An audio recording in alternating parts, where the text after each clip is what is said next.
जवळपास 8 दिवस झाले आम्ही गावी गेलेलो नाही आहेत. हे आहे आमच्या म्हशीचं दूध, जे की गावाकडून आलेलं आहे आणि बिलकुल आम्ही पुण्यामध्ये दूध घेत नाही, कारण की प्रचंड प्रमाणात भेसळ असते पॅकेटमधल्या दुधात. आज तसा माझा निवांतच दिवस गेला आणि मी कुठे काही फार बाहेरही गेले नाही. जरी घरी असले तरी शांत काही बसवत नाही, असाच एक मी उद्योग केला.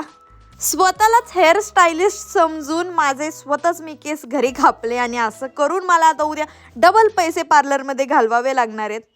नंतर मग क्लब हाऊसच्या लायब्ररीमध्ये गेले. आधी कधीच मी आवर्जून पुस्तकं वाचत नव्हते आणि जसं का लायब्ररीमध्ये यायला लागली आहे, मनानेच मला सवय लागली आहे. आज तर स्नूकर खूप वेळ खेळले. रात्री 10 वाजता बंद केलं स्नूकर खेळायचं. मला ज्या गोष्टी आवडतात मी त्याच करते आणि त्यातूनच माझी खरी ओळख आहे.